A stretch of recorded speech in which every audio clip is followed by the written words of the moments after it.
আবার হাজির হয়ে গেছি অন্য রেসিপি। আজ আমি একটা অন্যরকম রেসিপি নিয়ে হাজির হয়েছি। অনুরোধ রইল ভিডিওটা প্রথম থেকে শেষ অবধি দেখার জন্য। অনেক প্রায়শই বাড়িতে একটু ভাত আগের দিন বেঁচে যায়, সেই ভাতটা পরের দিন ব্রেকফাস্টে কিছু একটা খাবার তৈরি করে অনেকেই বানিয়ে নেয়। এখানে দেখুন আমার কিছুটা ভাত বেঁচে গেছে। এই ভাতটা দিয়ে আমি এই রেসিপিটা রেডি করব।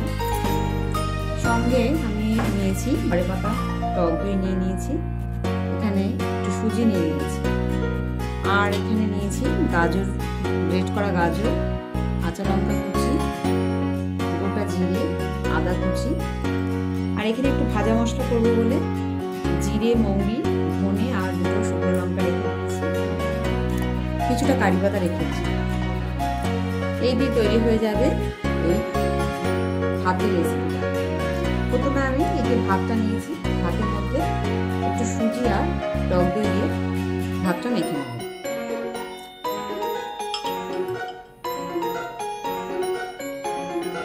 আমি এখানে ঘরে পাতার যে টক দই সেটাই নিয়ে নিয়েছি। এখানে 3-4 চামচ টক দই দিয়ে দিলাম আর একটু সুজি দিয়ে দিচ্ছি। দিয়ে ভাতটা কিন্তু ভালো করে একটু মেখে নিচ্ছি।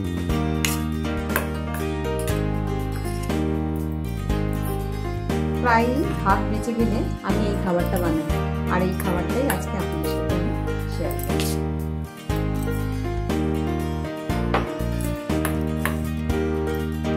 সুজি আর দইয়ের পরিমাণটা আপনাদের যেরকম ভাত আর ভাতটা সেরকম বুঝে দিতে হবে, যতটা লাগবে দিতে হবে। ভালো করে ভাতটার সাথে দই আর সুজিটাকে এইভাবে মেখে নিতে হবে।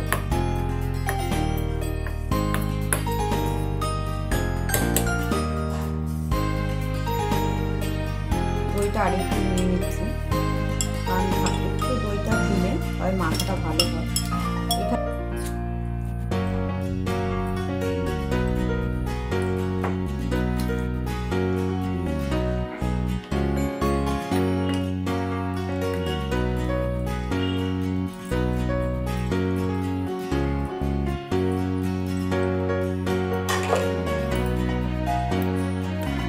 ভাতের সাথে সুজি আর টক দইটা নিয়ে ভালো করে মাখিয়ে নিলাম। ভাতটা আমি 2-3 মিনিটের জন্য রেখে দিলাম। ততক্ষণ কি একটা ভাজা মশলা করবো বলে রেখে দিয়েছি, এটা আমি একটু শুকনো খোলায় ভেজে একটু গুঁড়ো করে নেব। 2-3 মিনিট পর ফিরে এলাম। এবার আমি এই যে দই, সুজি আর ভাতটা মেখে রেখেছিলাম এর মধ্যে দিয়ে দিচ্ছি গ্রেট করা গাজর, গ্রেট করা আদা, কাঁচা লঙ্কা কুচি আর হচ্ছে একটু গোটা জিরে।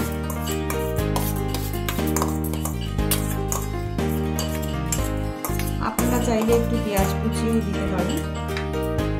দিয়ে দিচ্ছি পরিমাণ মতো একটু নুন।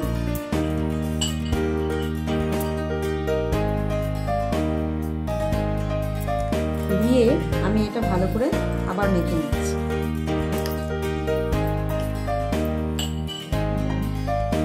আমি আর একটু সুজি অ্যাড করে দিলাম, আমার মনে হচ্ছে সুজিটা একটু কম হয়েছে।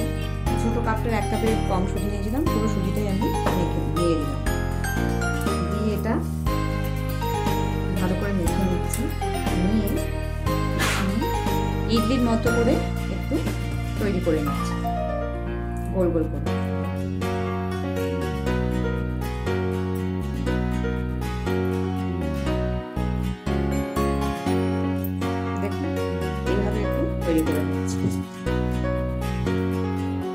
এইভাবে আমি ভাতটা একটু গোল গোল করে ইডলির মতো করে মেখে নিচ্ছি।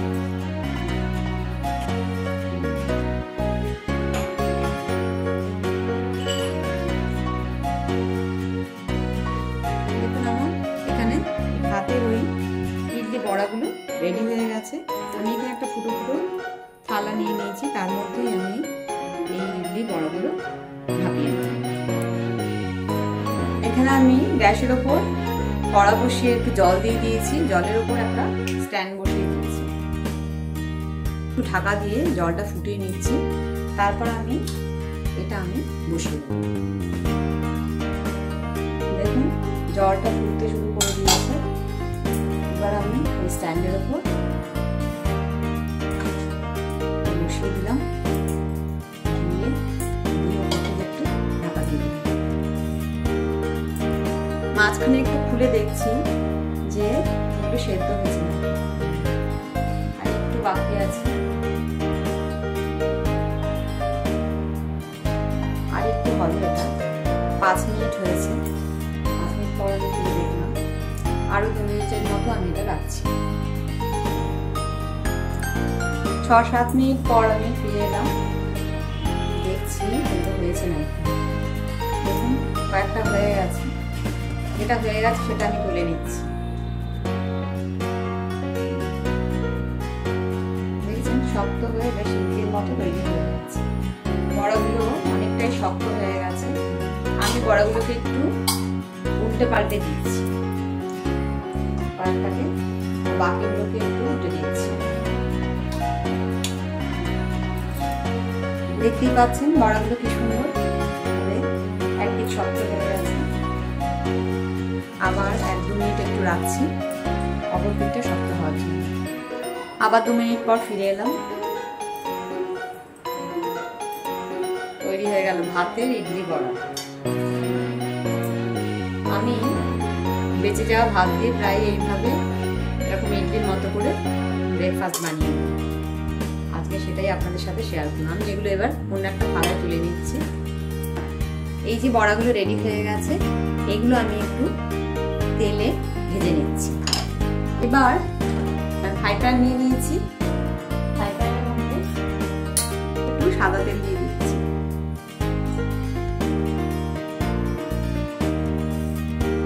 খুব সামান্য একটু সাদা তেল দিয়ে দিলাম। তেলের মধ্যে কিছু সর্ষে ফোড়ন দিয়ে দিলাম, দিয়ে দিচ্ছি কারি পাতা, দিয়ে এটা একটু নেড়ে নিচ্ছি। সামান্য একটু হলুদ গুঁড়ো দিয়ে দিচ্ছি,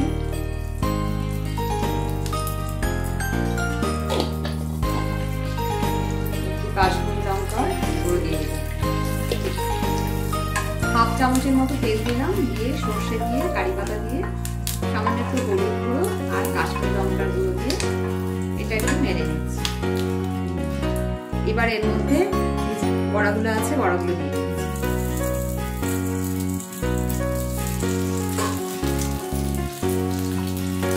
বড়াগুলো দিয়ে একটু হলুদ পালট করে একটু ভেজে নিচ্ছি।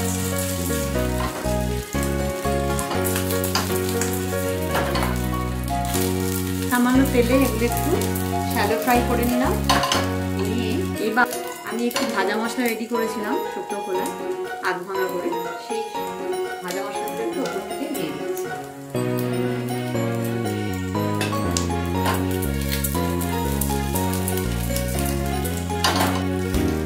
বেঁচে যাওয়া ভাত দিয়ে তৈরি হয়ে দারুণ টেস্টি একটা মুখরোচক রেসিপি।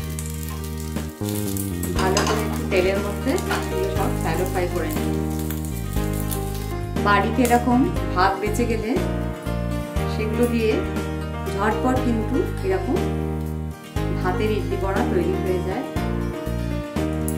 আর রেডি করে নেওয়া যায়, তাহলে কিন্তু দারুণ টেস্টি হয়। দেখুন কি সুন্দর দেখতে হয়েছে। এবারে আমি এগুলোকে সার্ভ করে দিচ্ছি।